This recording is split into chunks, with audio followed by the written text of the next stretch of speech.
اور کچھ لوگوں نے اپنی ساری توجہات اپنے ظاہری بدن پہ دی، لیکن کبھی اندر اتر کر کے نہیں دیکھا کہ اندر کتنے میل جمے ہوئے ہیں اور اندر کتنا گند چڑھا ہوا ہے۔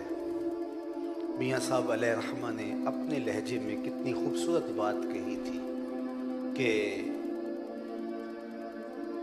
اندر چاڑو باہر چاڑو دے نہ کڑیے اتے ہونج اندر دا کوڑا، باہر چاڑو دے نہ کڑیے اتے ہونج اندر دا کوڑا، دل بر تینوں منہ نہیں لاندا 65 کچ دا چوڑا۔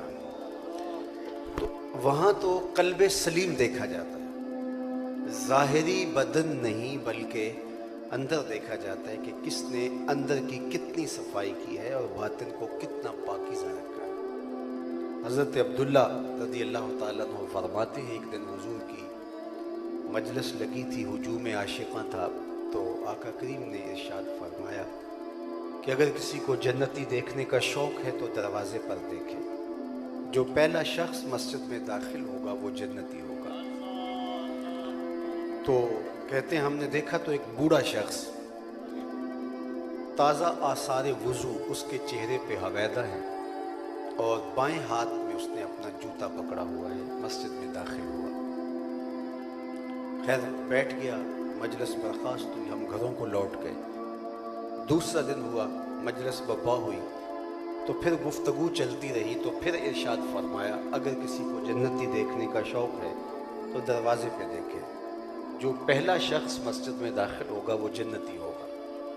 کہتے پھر شوق ہوا، دیکھیے آج کون خوش نصیب ہے جو مسجد میں داخل ہوتا ہے۔ دیکھا تو وہی بزرگ جو کل تشریف لائے تھے، سادہ سا حلیہ، بائیں ہاتھ میں جوتا پکڑا ہے اور آثار وضو ان کے چہرے پہ نمایاں ہیں۔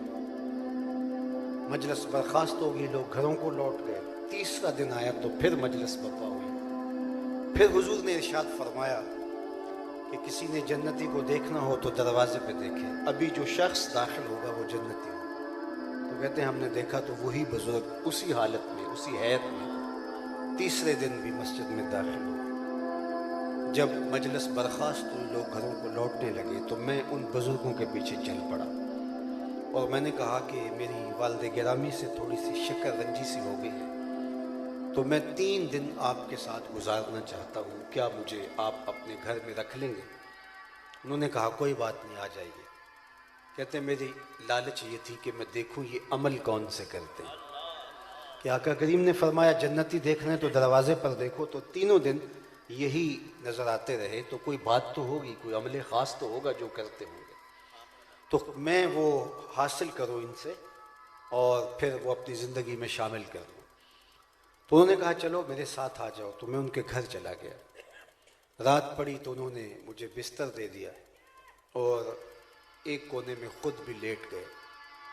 میں خراٹے لینے لگا لیکن میں سویا نہیں تھا، میں اس طاق میں تھا کہ دیکھتا ہوں کہ یہ کس طرح سے عبادات کرتے ہیں، لیکن ساری رات بیت گئی، وہ بزرگ سوئے رہے، الا یہ کہ جب وہ کروٹ بدلتے تھے تو اللہ کا نام لیتے تھے، باقی کوئی خاص عبادت انہوں نے نہیں کی۔ صبح ہوئی، فجر پڑی، اس کے بعد باغ میں چلے گئے، اپنے کام کاج میں لگے رہے، کوئی خاص چیز مجھے دکھائی نہیں دی۔ میں نے سوچا ہو سکتا ہے میری وجہ سے آج انہوں نے اپنے معمولات ترک کر دیے ہوں، تو کل صحیح۔ تو اگلے دن پھر میں طاق میں تھا، تو پھر وہ ساری رات سوئے رہے، سوائے اس کے کہ جب کروٹ بدلے تو اللہ کا نام لے۔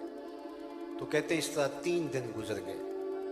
جب 3 دن اور 3 راتیں برابر بیت گئی تو میں فجر کے بعد، ناشتے کے بعد اجازت چاہی۔ میں نے کہا کہ میں نے حضور علیہ السلام سے سنا تھا کہ اگر جنتی دیکھنا ہے تو دروازے پہ دیکھو، اور 3 دن آپ ہی درآمد ہوتے رہے، تو میرا شوق تھا کہ میں دیکھوں آپ کے اعمال کیا ہیں، لیکن میں 3 دن اور 3 راتیں گزاری ہیں تو میں نے کوئی خاص عمل آپ کا نہیں دیکھا، شاید آپ نے مجھ سے اپنے معمولات چھپا لیے ہیں۔